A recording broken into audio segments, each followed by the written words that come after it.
ایک طرف غلو کا شکار ہوتے ہوئے بہت سارے لوگ گمراہ ہوئے، تو دوسری طرف ایسے لوگ بھی پائے جاتے ہیں کہ جو سرے سے رب کا انکار ہی کر دیتے ہیں، یعنی یہ کہتے ہیں کہ کوئی نعوذ باللہ رب نہیں ہے، کوئی خالق کوئی مالک نہیں ہے، کوئی زمین و آسمان کا بنانے والا نہیں ہے، اس طرح سے انکار کرتے ہیں۔ کمی اور زیادتی کا شکار کس طرح سے ہوگا؟ ایک طرف ایسے لوگ جنہوں نے ہر کسی کو رب بنا دیا، ہر کسی کو خالق بنا دیا، ہر کسی کو مالک بنایا، ہر کسی کو رازق بنا دیا، ہر کسی کو رب کا درجہ دے دیا، رب کی شان میں دوسروں کو داخل کر دیا، رب کی عظمت میں رب کی صفات میں دوسروں کو شامل کر دیا۔ تو ایک طرف ایسے ہیں، دوسری طرف ایسے لوگ ہیں جو سرے سے رب کا انکار کر دیتے ہیں۔ ایسے وقت میں اسلام اعتدال کی راہ دکھاتے ہوئے اعلان فرماتا ہے، قل هو اللہ احد، آپ کہہ دیجئے اللہ صرف ایک ہے، اللہ صرف ایک ہے، یعنی اللہ رب العالمین کے علاوہ جتنے بھی مخلوقات ہیں جنہیں لوگوں نے رب بنا لیا، یہ رب نہیں ہے بلکہ سب کے سب رب کی مخلوق ہے۔ آسمان، زمین، سورج، چاند، ستارے، یہ درخت، یہ پتھر، یہ پہاڑ، یہ سب کے سب اللہ رب العالمین کی مخلوق ہے، یہ رب نہیں ہے۔ رب صرف ایک ہے، قل هو اللہ احد اللہ الصمد۔ دوسری طرف دیکھیے ان لوگوں کا انکار کیا اس میں جن لوگوں نے رب کا انکار کیا،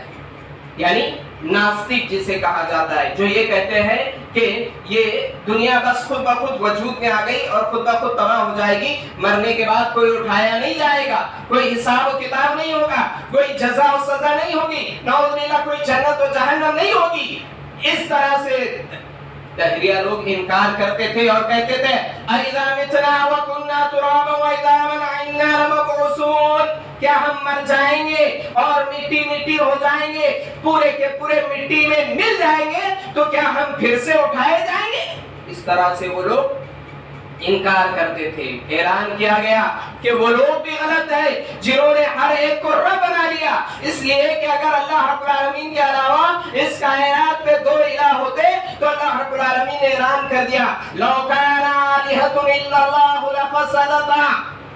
اگر اللہ کے علاوہ اس کائنات میں اور الہ بھی ہوتے تو یہ کائنات میں فساد برپا ہو جاتا، ایک تباہی آ جاتی، ایک بگاڑ آ جاتا۔ نعوذ باللہ ایک الہ کہتا کہ بارش ہوگی، دوسرا الہ کہتا نہیں بارش نہیں ہوگی، ایک الہ کہتا دھوپ ہوگی، دوسرا کہتا چھاؤں ہوگی، ایک الہ کہتا کہ یہ میرے ماننے والے ہیں جنت میں جائیں گے، دوسرا الہ کہتا کہ نہیں یہ میرا انکار کرنے والے ہیں جہنم میں جائیں گے۔ اس طرح سے کائنات کا نظام درہم برہم ہو جاتا، لیکن کائنات کے نظام کا اعتدال کے ساتھ چلنا، سورج کا مشرق سے نکل کر مغرب میں ڈوبنا، اس کائنات کی ہر مخلوق کا اپنے اعتدال کے ساتھ کام کرنا اس بات کی گواہی دیتا ہے کہ اس کائنات کا چلانے والا صرف ایک ہے اور وہ اللہ رب العالمین۔ تو اللہ رب العالمین نے دونوں کا بھی رد کیا، ان لوگوں کا جو ہر کسی کو رب مانتے ہیں ان کا بھی رد کیا، اور جو سرے سے رب کا انکار کرتے ہیں ان کا بھی رد کیا، اور کہا کہ رب ایک ہے اور وہ صرف اللہ رب العالمین ہے۔ رب کے معاملے میں، نبی کے معاملے میں، نبی کے ماننے میں دیکھیں کئی ہے غلو کی وجہ سے کس طرح سے لوگ گمراہ ہو گئے۔ نبی کو ماننے میں غلو، نبی کی شان، نبی کی عظمت یقیناً اپنی جگہ پر مسلم ہے، یعنی یہ اللہ رب العالمین کے سلیکٹڈ بندے ہیں، یہ اللہ رب العالمین کے چنندہ مخلوق ہے کہ اللہ رب العالمین نے اپنے احکامات، اپنے پیغامات لوگوں تک پہنچانے کے لیے انہیں چنا، سلیکٹ کیا، رسول، پیغمبر، نبی جسے کہا جاتا ہے۔ لیکن ان کی شان میں غلو کرتے ہوئے بہت سارے لوگ گمراہ ہو گئے۔ تو دوسری طرف ایسے بھی ہے جن لوگوں نے ان کا انکار کرتے ہوئے وہ بھی گمراہ، جیسے یہودیوں نے حضرت عزیر علیہ السلام کی شان میں غلو کیا۔ جب ماننے پر آئے تو اس طرح سے مانا کہ نعوذ باللہ حضرت عزیر علیہ السلام کو اللہ کا بیٹا بنایا۔ عیسائی جب ماننے پر آئے تو اس طرح سے مانا کہ حضرت عیسیٰ علیہ السلام کو اللہ کا بیٹا بنائے، جس کا ذکر اللہ نے اس انداز میں بیان کیا وقالت اليهود عزير ابن الله وقالت النصارى المسيح ابن اللہ، یعنی یہودیوں نے عزیر علیہ السلام کو اللہ کا بیٹا بنایا، تب عیسائیوں نے حضرت عیسیٰ علیہ السلام کو اللہ کا بیٹا بنایا۔ جب لوگوں نے انبیاء کرام کی شان میں غلو کیا، اضافہ کیا، زیادتی کی، بلا وجہ کی زیادتی، تو اس طرح سے گمراہ ہو گئے کہ انبیاء کرام کو نعوذ باللہ اللہ کا بیٹا بنایا، ان انبیاء کرام کو اللہ رب العالمین کی صفات میں شریک کر دیا، انبیاء کرام کی صفات میں شریک کر دیا، جبکہ انبیاء کرام کے بارے میں بتایا گیا کہ یہ خالق نہیں مخلوق ہے، خالق نہیں مخلوق ہے، یہ معبود نہیں عابد ہے۔ حضرت عیسیٰ علیہ السلام نے کہا انی عبد اللہ، میں اللہ رب العالمین کا بندہ ہوں، اللہ کی عبادت کرنے والا ہوں، یعنی میں عابد ہوں، معبود نہیں ہوں۔ اللہ کے رسول صلی اللہ علیہ وسلم کے بارے میں ہم گواہی دیتے ہیں اشہد ان لا الہ الا اللہ واشہد ان محمدا عبدہ ورسولہ، کہ محمد صلی اللہ علیہ وسلم اللہ کے بندے اور اس کے رسول ہیں، اللہ کے بندے اور اس کے رسول ہیں، یعنی عابد ہے، عبادت کرنے والے ہیں، معبود نہیں۔ تو ایک طرف ایسے لوگ ہوئے جن لوگوں نے انبیاء کرام کی شان میں غلو کیا اور شان میں غلو کرتے ہوئے گمراہی کا شکار ہوئے، تو دوسری طرف ایسے لوگ بھی آئے جن لوگوں نے انبیاء کرام کو ستایا، انبیاء کرام کو پریشان کیا، انبیاء کرام کو برا بھلا کہا، انبیاء کرام پر پتھر برسائے، انبیاء کرام کا نعوذ باللہ قتل تک کر دیا، اور اس طرح سے گمراہی کا شکار۔ یعنی ایک طرف ایسا گروہ پایا گیا جو انبیاء کرام کی شان میں غلو کرتے ہوئے گمراہ ہوا، تو دوسری طرف ایسا گروہ پایا گیا جس نے انبیاء کرام کو بالکل سرے سے ماننے سے انکار کر دیا، اور انکار کرنے کے بعد گمراہ۔ غلو اور کمی اور زیادتی کس طرح سے گمراہی کے راہ پر لے کر آتی ہے کہ ایک طرف انبیاء کرام کی شان میں غلو کرتے ہوئے لوگ گمراہ ہوئے، تو دوسری طرف انبیاء کرام کا انکار کرتے ہوئے لوگ گمراہ ہو گئے۔ ایسے میں اسلام نے یہ راستہ دکھایا، یہ پیغام دکھایا کہ یہ انبیاء کرام یہ اللہ رب العالمین کی مخلوق ہے، اللہ رب العالمین کے سلیکٹڈ، اللہ رب العالمین کے چنندہ بندے ہیں، لہذا ان کی شان میں غلو کرتے ہوئے اللہ کی ذات، اللہ کی صفات، اللہ کی عبادات میں شریک نہ کیا جائے، اور ان کی شان گھٹاتے ہوئے ان کا ڈائریکٹ انکار بھی نہ کیا جائے، بلکہ انہیں مانا جائے جس طرح سے ماننے کا اللہ رب العالمین نے حکم دیا ہے۔ اگر نبیوں کو نہ مانے تو بھی ایمان نہیں ہوتا، اس لیے ایمانیات کے باب میں جہاں اللہ پر ایمان لانا ہے، اللہ کے فرشتوں پر ایمان لانا ہے، وہی اللہ کے رسولوں پر بھی ایمان لانا ہے کہ اللہ رب العالمین نے انبیاء کرام کو، رسولوں کو مبعوث کیا ہے۔ گمراہی کا شکار فرشتے، یعنی فرشتوں کے ذریعے سے لوگ کس طرح سے گمراہ ہو۔ ایک طرف ایسے لوگ پائے گئے کہ جنہوں نے فرشتوں کو نعوذ باللہ اللہ رب العالمین کی بیٹیاں بنایا، اللہ کی بیٹیاں بنایا، کچھ نے فرشتوں کا انکار کیا، کچھ نے نعوذ باللہ فرشتوں کو اللہ رب العالمین کی ذات، اللہ کی صفات اور اللہ رب العالمین کی عبادات میں شریک کر دیا، یعنی اس طرح سے گمراہی کا شکار ہوئے۔ اللہ رب العالمین نے پیغام دیا کہ فرشتے اللہ رب العالمین کی مخلوق ہے، اللہ رب العالمین کے حکم کی فرمانبرداری کرتے ہیں، اللہ رب العالمین کی نافرمانی نہیں کرتے، جس بات کا حکم اللہ رب العالمین دیتا ہے اسے فوراً میران ادا کرتے ہیں، لہذا ان فرشتوں کو اللہ کی ذات، اللہ کی صفات، اللہ کی عبادات میں شریک نہ کیا جائے، کمی اور زیادتی سے بچا جائے، اس بات کا پیغام دیا۔ لوگ گمراہ ہوئے، کس طرح سے گمراہ ہوئے؟ آخرت کو ماننے کے معاملے میں ایک طرف ایسا گروہ، ایسے لوگ پائے گئے جیسے کہ ذکر کیا گیا کہ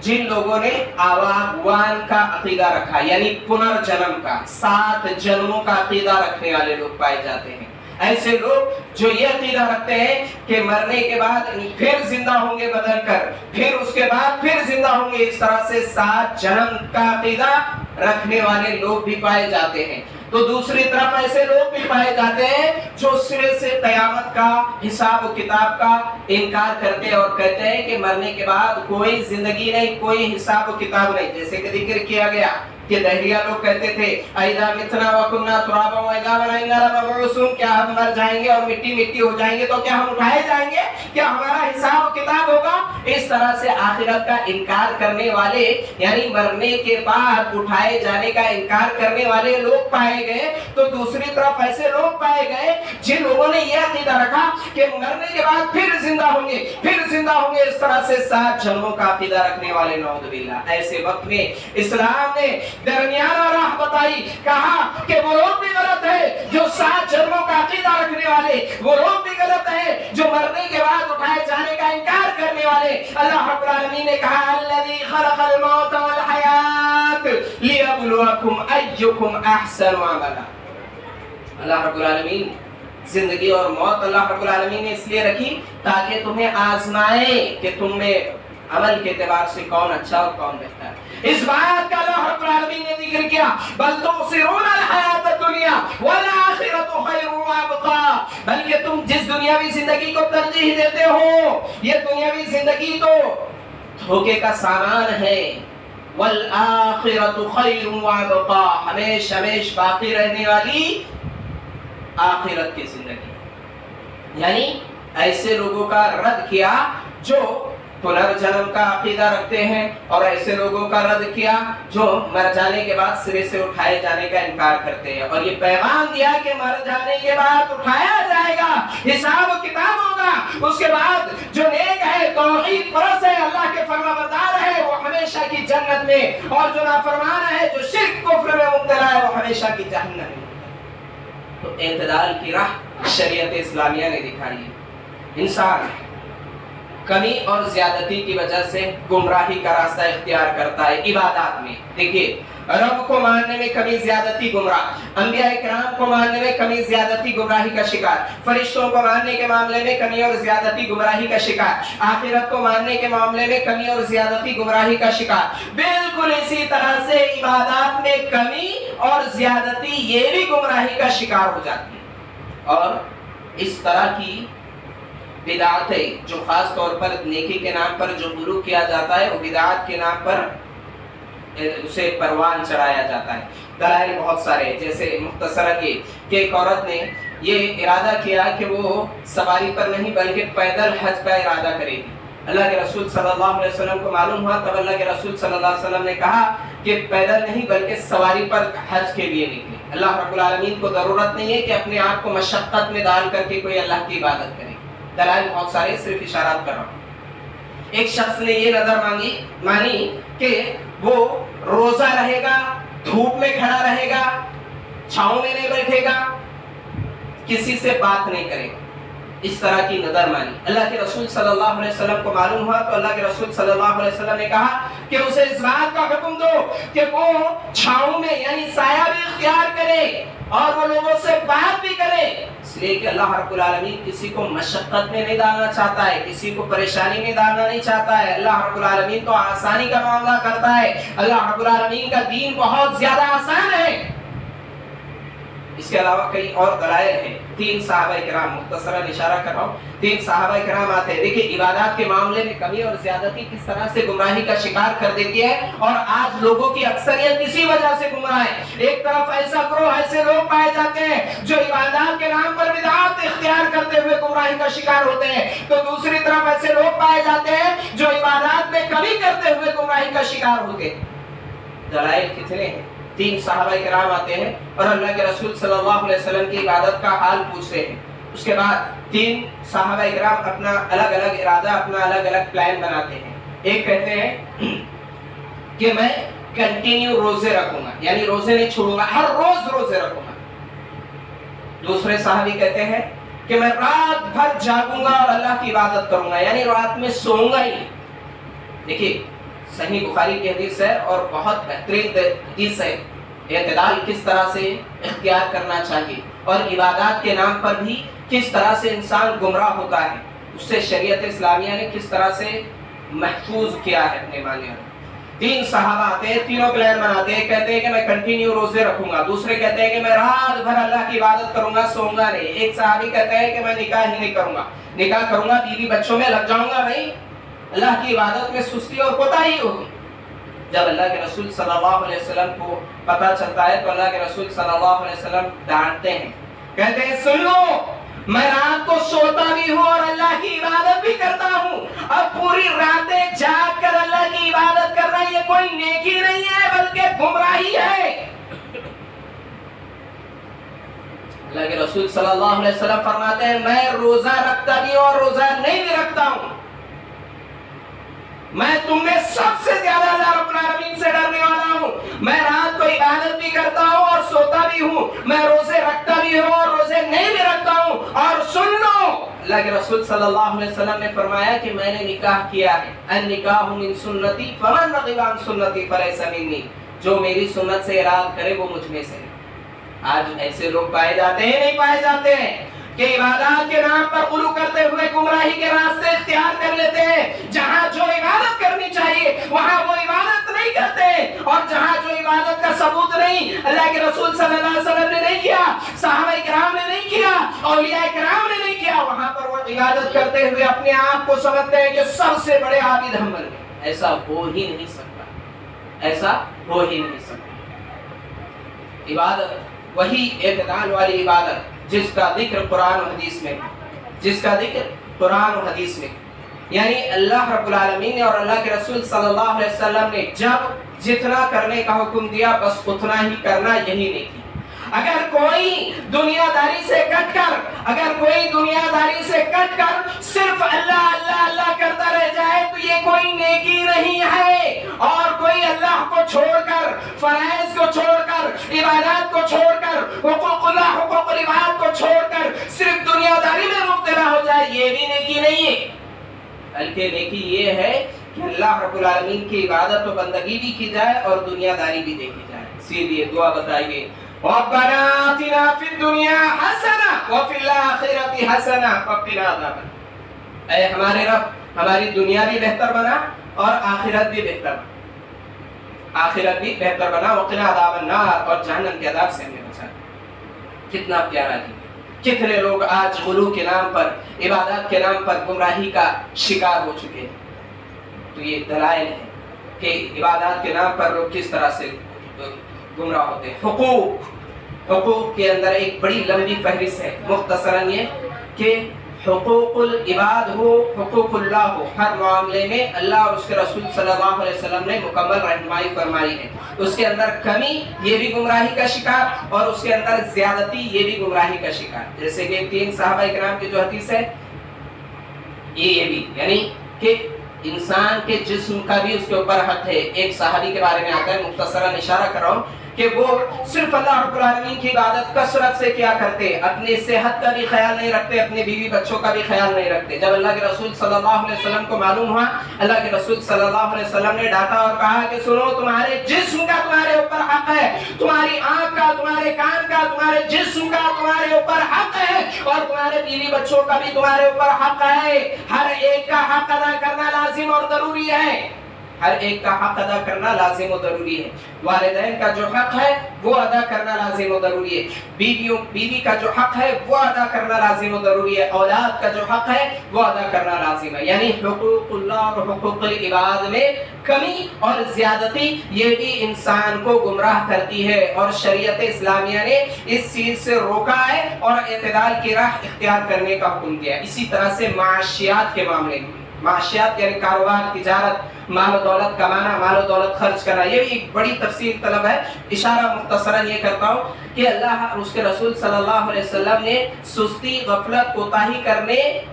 سے منع کیا، یعنی کوئی کاروبار نہ کرے، تجارت نہ کرے، دنیاوی سورس اور سبب اختیار نہ کرے پیٹ بھرنے کے لیے، ضروریات پوری کرنے کے لیے، اس سے بھی منع کیا، اور اس سے بھی منع کیا کہ صرف دنیا داری میں ہی لگ جائے اور اللہ رب العالمین کو بلائے۔ دونوں بھی لازم اور ضروری ہے، اس کے لیے بھی کئی دلائل ہیں۔ مختصراً یہ کہ جیسے عبادات کے وقت پر عبادات لازم و ضروری ہے، یعنی نمازوں کا وقت ہو جائے، نمازوں کی پابندی۔ جمعہ کی نماز کے بعد اللہ رب العالمین نے حکم دیا کہ جب یا ایھا الذین آمنوا اذکروا اللہ، اللہ رب العالمین نے حکم دیا یا ایھا الذین آمنوا اذا نودی للصلاۃ من یوم الجمعہ فاسعوا الی ذکر اللہ، جب جمعہ کے دن آواز دی جائے، ندا دیا جائے، پکارا جائے نماز کے لیے، فَاسْعَوْا إِلَىٰ ذِكْرِ اللَّهِ، اپنے کاروبار، اپنے تجارت، اپنے دنیا داری کو چھوڑ کر فَاسْعَوْا إِلَىٰ ذِكْرِ اللَّهِ، اللہ رب العالمین کے ذکر کی طرف تیزی کے ساتھ آ جاؤ، دوڑ کے گیا، یعنی جلدی کرو اللہ رب العالمین کے ذکر کی طرف۔ تو دوسری طرف دیکھیں کتنا پیارا اعتدال ہے کہ اللہ رب العالمین کے ذکر، اللہ رب العالمین کی عبادت کا وقت ہو جائے، اب اللہ رب العالمین نے حکم دیا کہ اب دنیا داری سے کٹ کر، دنیا داری کو چھوڑ کر، تجارت کاروبار کو چھوڑ کر اللہ رب العالمین کے ذکر کی طرف تیزی سے آ جاؤ۔ تو دوسری طرف یہ بھی حکم دیا کہ جب نماز پڑھ لو، نماز پڑھنے کے بعد پھر سے زمین میں فَانْتَشِرُوا فِي الْأَرْضِ وَابْتَغُوا مِنْ فَضْلِ اللَّهِ، زمین پر پھیل جاؤ اور اللہ رب العالمین کے فضل، اللہ رب العالمین کے رزق، اللہ کی روزی کو تلاش کرو، یعنی اعتدال کی راہ، اعتدال کی راہ۔ اس کے علاوہ اور کئی دلائل ہیں، مختصراً یہ کہ معاشیات کے باب میں شریعت اسلامیہ نے جب حلال طریقے سے کاروبار کیا جائے، تجارت کی جائے، عبادت کے وقت پر عبادت کی جائے اور کاروبار کے وقت پر کاروبار تجارت کیا جائے، اس کے لیے ساری کی ساری اللہ کے رسول صلی اللہ علیہ وسلم کی زندگی، صحابہ کرام